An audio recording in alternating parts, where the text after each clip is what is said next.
எமராத்திரி மீன் வறுவல். இப்போ நாங்கள் வந்து இது வெட்டி அதை பழமாகவே நாங்கள் யூஸ் பண்ண போகிறோம்.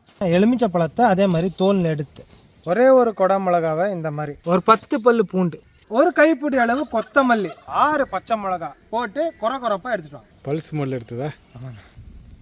நல்ல வாசனை இருக்குது தம்பி. சீரகத்தூள், அதே 1 டேபிள் ஸ்பூன் அளவு மிளகுத்தூள், ஒரே ஒரு கோழி முட்டை, தேவையான அளவு தூள், ஒரு 3 டேபிள் ஸ்பூன் அளவு மைதா மாவு, எல்லாமே ஒன்றா சேர்த்து கிளறிக்கிறோம்.